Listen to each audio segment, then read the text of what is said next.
Off the Record, a podcast on all things law for businesses in Queenstown. My name is Alice Milne. And my name's Scott Donaldson. And did you know September is officially Wills Month? It is a great, timely reminder for us all to update our wills and consider reviewing our own estate affairs, whether that's doing an enduring power of attorney, reviewing your trust setup. Just a generally good reminder for us to kick into gear, Scott. It is. Now, a lot of people give charitable donations in their wills, and this episode is all about leaving charitable donations in your will. And we've got a great guest to help us through that. We're going to talk about how to give a charitable donation in a will, what are some of the considerations that you need to make in doing that, and how you can be most impactful with money that you leave in your will. So here to help us with that is Jennifer Belmont, who is the CEO of the Wakatipu Community Foundation. Oh. Welcome, Jennifer. Thank you Welcome. very much. Thanks so much for having me. I guess one of the first questions we've got for you is, tell us a bit about yourself and what does the Wakatipu Community Foundation do? So I am the CEO of the Wakatipu Community Foundation. I started the Community Foundation about 5 years ago, actually started the research on it. Wow. And we launched about four and a half years ago. And the Community Foundation model has been around in New Zealand for about 20 years, Yeah. but it's a model that's been around in the US and Canada for over 200 years. Yeah. It's a proven model. Yeah. We build long-term endowments, basically savings accounts, for individuals, charities, corporations, to help build local philanthropy and support local causes. Amazing. And so I understand the foundation is quite flexible in the way that it provides that service to people looking to make charitable donations, whether that's through setting up a scheme in its own right, such as a leadership funding program, or just simply donating a specific amount of money to a particular local charity. Correct. We have different products. Yeah. From scholarships to living and giving to wills-based to giving circles to corporate giving, company giving, employee giving, and basically anything that a donor can be as creative as they want to be within a charitable purpose. Amazing. And so what sets your foundation apart from other charities, particularly in the area? Is it the flexibility? Is it the vehicle that you provide, or is it your funding structure? So basically we're here to support other charities. So we're different in that regard. Yeah. Because our model is to actually support local charitable purposes. Mm-hmm. And we do that through various models and various products, mm-hmm. from the living and giving, mm-hmm. wills-based, and lots of other different products that we have. Amazing. So obviously, the foundation provides a number of, I guess, mechanisms for people to give back, and it's not just through their wills. One thing, I guess because it's Wills Month, one thing that we've sort of talked about earlier is the kind of barriers that people often have when it comes to, well, A, creating a will, but B, feeling as though there's a sense, particularly maybe in New Zealand, that to be a philanthropist, is that how you say? Yes. To be a philanthropist, you've got to have a sufficient amount of money in order to give. What are some of those barriers that you often see? No doubt people coming in to create wills and make charitable donations. What are some of the barriers to people actually going out, taking the step and doing it? So the first thing is that word philanthropy. Yeah. It's actually one of my favorite words. It's a beautiful, wonderful word. If you break it down, it just means to love one another, phila and anthropy. And my wonderful Generation Give students at Wakatipu High have this definition of philanthropy, and they call it to love and support one another regardless of their difference to you. Mm-hmm. So philanthropy is not just money. Mm-hmm. It's not just big money. it actually means to support one another. So you can support one another by, we have the 3 T's, time, talent, and treasure. And as you all know, time is very, very valuable. And so sometimes that can be more valuable than actually the money part of it. So setting up a will, yes, I do understand there are some barriers for people to actually start that process of writing the will. I'll give you an example. My father died when he was 69. Yeah. He died without a will. Yeah. A multi-million-dollar estate ended up in probate. Yeah. And as you can imagine, with a stepmother and a business and whatnot, it got quite messy. So I highly encourage people to write their wills. But one of the things that I always want to make sure people understand is what's so exciting for what I do, that I love to do, is this legacy building. So creating these legacy stories with the donor is very important for me to carry on not only who they were, but what they stood for, why they ended up putting a particular cause in their will. And for us to create and craft that legacy story so each grantee knows where that money came from and the legacy behind it. So sometimes actually when you start having those conversations, that's a good way to open up the door to, okay, let's do this will.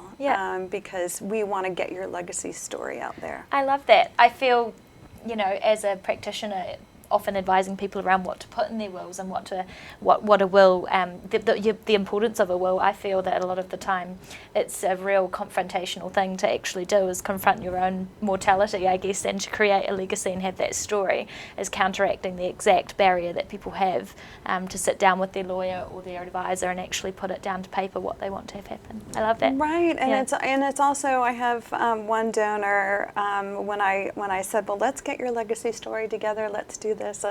Oh no, I don't want to do that. That's not me, and I understand that. But sometimes you're doing that legacy story to inspire others. So that's really important, right? Sometimes it's not just about you. It's also about the people that could be inspired by your legacy in the future. So in practical terms, Jennifer, if somebody's out there, maybe they've got a will, they are thinking about giving a charitable donation, how do they go about engaging the foundation? Do they talk directly to you, or do they talk to their lawyer? The lawyer gets in touch with you. How does it work in practice? But both ways. So we have this wonderful relationship with many of the law firms in town, and getting it in their template is really important. To have that charitable notation in their wills template or checklist of questions that they might ask a client. And talking to me, I love talking and love going out and having coffee with people and finding out these stories and what their interests are. It's quite a big landscape for charitable giving in the community. There are over 100 charities, so sometimes it can be quite daunting. So one thing that I love to do is get the interests of donors or prospective donors and show them the opportunities that are available in our community to give. And so, Jennifer, tell us about some of the stories that you've seen of people who have set up these legacy stories. People have really different kind of values and things that they want to see done with their money, and some people might be more interested in something that's sort of particular to them, and some people might be more sort of general. So what are some of the things that you see when people are coming up with these legacy stories? A wide range of things. Some want to be anonymous. Some want to give to a particular cause.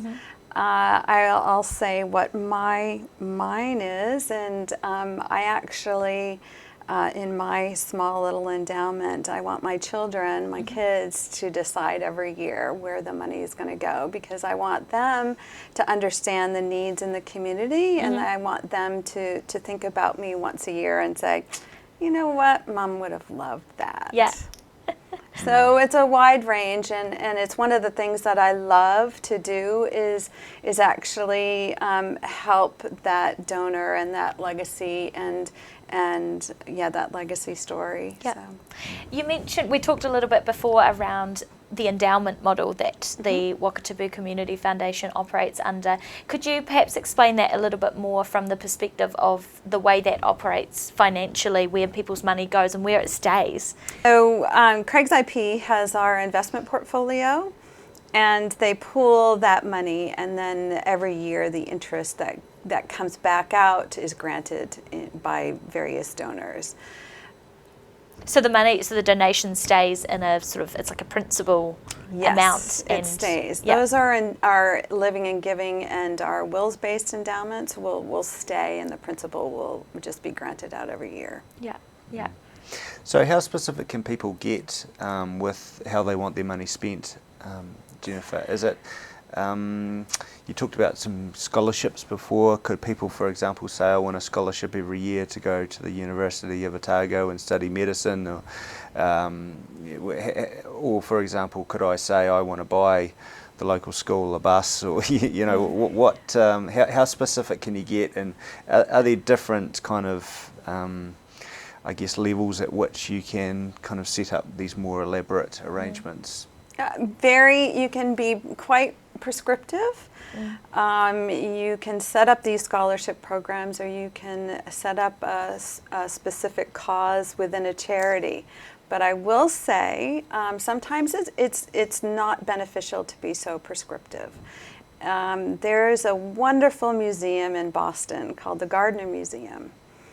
It's a wonderful art museum. When she passed away, Isabella Gardner, she decided that there will be no more art that would be coming into the museum, and each piece needed to stay exactly where she had dictated it to be. As you can imagine, that was a huge constraint on this museum, and it really constrained them enough that they couldn't grow, and so they actually had to go back to the courts and have that will reassessed. Oh, wow. And so once they did that, it's now this thriving, wonderful, they won in the Massachusetts Supreme Court. Yeah. And they won, and basically it's this thriving, wonderful museum. The reason why I say that is that you can be too prescriptive. Yeah. Let's bring it back to the local level. I am a very big supporter of Wakatipu High and Wakatipu High School Foundation.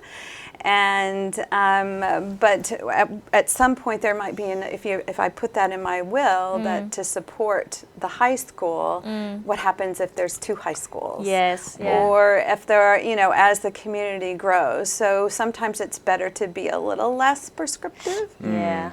And if COVID's taught us anything, is that things change, and the issues that we're responding to locally and nationally change. Yeah. That's very true. Yeah. I'll tell you a story of something that I had recently that I wouldn't imagine it's something the Wakatipu Foundation would necessarily get behind, but we had a client recently who's decided to leave a fairly substantial amount of money to Volodymyr Zelensky in his war efforts against the the Russians. You're kidding me.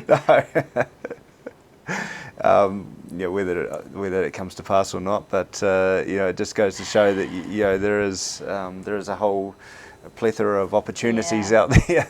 Well, I will say that we are restricted in that we are charitable causes within New Zealand. Yeah. So one of the things that a lot of people will think about when deciding on a charitable donation in their will, Jennifer, is this tension perhaps between giving the estate to their children and then giving their estate to charity. Some people might feel they have an obligation to leave all of their money to their children. And some of them feel an obligation. Feel that way as well. So can you talk about this kind of tension? Is this something that So we have this comes up? wonderful ambassador named Bill Holland. Bill Holland helped start the Acorn Foundation up north. And his reasoning is if you have 2 children, you decide to give 10% back into the community. Within your will, are your children going to miss that 5%? Yeah. Hopefully they're not. Yeah. Hopefully when you die, when I die, my children will be enabled to make up that 5% difference. So yes, I understand that dynamic. What about the inverse? What about children that potentially, children or adult children who come into a significant or any amount of inheritance? Is there interest within that foundation model for them to come to you and perhaps make a charitable donation? Absolutely. So you can do that. There's some great examples throughout New Zealand that people have done that and actually have determined, even though it wasn't in the will, they've inherited it, but yet they feel like there should be a memorial legacy fund for them. I love it. And so they've decided to set up a program, either scholarship or some memorial fund in their name. Yeah, that's a fabulous thing to do. But in some ways it's also perhaps a missed opportunity because, you might have shared that with your parent who had died to say, we're going to do this and we'd love to, for your memory to live through this charitable gift. That's exactly right. In fact, sometimes it's quite fun for donors to start their living and giving so they can enjoy that opportunity with their children to give and show them what is going to happen down the track and build that legacy with them. Yeah. Have you talked about, have your children given you any indication about what they want to do with your endowment? No. No. But they've been volunteering with me since they were very, very young. So actually, volunteering is a big part of me and what I've done my whole life, and so they're used to in that charity field and what resonates with me. So they're used to that. So I think they'll be good stewards of those grants. So there's no chance that they might spend it on a nice holiday or? No, they can't do that. Against the rules. That's against the rules. But yeah, so they can, and it's great fun actually. I will say I've volunteered everywhere I've gone, and we've lived many different places. And you actually meet the most wonderful people when you volunteer. So hopefully for my boys that they do some volunteering on the side as well with those grants. Absolutely. Let me ask you something that's maybe a little bit controversial, Jennifer. Some people have quite sort of fixed views about the world, maybe values around certain cultural mores, let's say. How do people make sure that the money that they're giving is kind of aligns with those values? Some people might have, for example, quite conservative beliefs about things. And some of those things might actually conflict a little bit with some charities. And does this problem come up, or? No, because the donor again can be as prescriptive as they want. So they choose the causes that resonate with them. What happens, which is this is a great thing, this is all part of this legacy building story, is when I sit down with a donor, I ask them, what's important to them, what sectors are important to them, exactly what you're saying, those different values, those different absolutes, those different things that we want to make sure that we get right.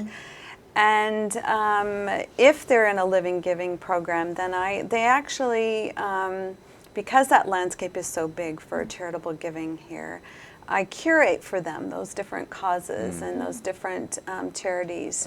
And so they have a whole booklet to look through of what would resonate with them. So no, I haven't come up with that. It's really personal for them. Well, I suppose in some ways that demonstrates the benefit of going to talk to you in advance, is to actually just as an example, I had a client who gave a chunky donation in his will to a conservation charity, but had sort of concerns about the sort of two competing views about what environmentalism was, and so was quite specific about that. But he would have benefited from actually talking to a person like you and actually understanding who are those different groups and what are they getting behind, and what are their values. You can put that right in your memorandum of wishes if you'd like. And what's great, what we've done is have developed this philanthropy workbook. And within that philanthropy workbook, it will be an historic document, both for your children or your legacy, people looking at your legacy fund. Trustees looking at something to get a clear understanding of what, if a donor has passed away, a clear understanding of what that donor might be for, against, some of those absolutes. Amazing. So, Jennifer, one of the things we talked about before was this idea that New Zealanders are actually much more generous than we give ourselves credit for. And you mentioned that New Zealand was actually third as far as charitable giving goes, or time, because I know, I've set out doing a lot of sausage sizzles in my time. Does that count? Okay, so there's two levels. So there's the cash donation, what we talked about, and the time donation. And New Zealand does a good job of recording that. When you file your charities report every year, you do an assessment of your volunteer hours that are part of your charity. So they do capture that. As I was talking about before, New Zealand, the GDP is about 3%. Right. So it's a growing sector in New Zealand, and Kiwis are super generous. Yeah. And in terms of Queenstown, is it? Do you find that Queenstowners are particularly generous, or is that? Well, I can tell you the statistics that we have for our community foundation, and we are one of the fastest growing community foundations in the country. Wow. Simply because there are so many generous people in this area, and so it has been quite rewarding with this community foundation model, and having all the different creative ways that you can give, enabling that for so many generous people in the area. Amazing. When you say generous, you also mean rich, right? No, people that love Queenstown. No, people that love is, Queenstown. and see, this is the thing about philanthropy, the word philanthropy. I do want to capture that word back, because that's it's been taken over, and everyone thinks big philanthropy. Well, it's not. It can be the small donors like me. Oops, I did that. Small donors like me, giving into the community through giving circles, corporate giving, or in their will. So no, it's not. It's everybody.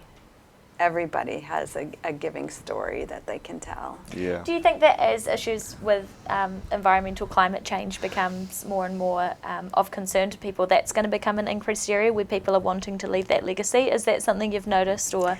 It's one of the largest growth areas for charities is environmental causes, as you can imagine. it's a full range of things, and that's why getting this document of your philanthropy workbook is so important. So we get at the heart of what resonates and what means, what things mean to you. Yeah. And in terms of the endowment structure and the way that you're giving that control to charities to advise on what happens with your money is going to be more flexible and adaptable, I would think. Yes, that is our model is quite flexible and quite creative, which I love. Awesome. To work through the different issues that a donor might have, and really we are donor driven, so we can be as creative as we can be within a charitable purpose. Awesome. So I guess to come back to the first question, Scott, maybe how should people go about making charitable donation under their will? If they're interested, how do they get in touch, and what do they do first? So they can contact me. They can visit our website. It's wakatipucommunityfoundation.org. Our Facebook page, any way you can contact me, and I'm always happy to have a coffee, and sometimes I even bring chocolate chip cookies. I was going to say, Jennifer makes one hell of a cake. I do make a lot of carrot cakes. Yeah. A lot. You've I think I perfected made it. about 90 cakes last year. Wow. Yeah. Oh, we weren't so Wow. special, Scott. Yeah, well, damn. We felt special. Well, actually that's at Christmas, so you got it out of season. Good stuff. I'm happy with that. I'm sold. Me too. Well, thank you very much for joining you. us on the Off the Record podcast, Jennifer, and we would encourage people to get in touch with you, and if people want to update their wills or they don't have wills, you should get in touch with us, or we can help you out with another lawyer if you're not in Queenstown in your area. So that brings us to the end. Yes, you've been most wonderful, Jennifer. Thank you. Thank you very much. Thanks Thanks very for much. having me. Catch you next time.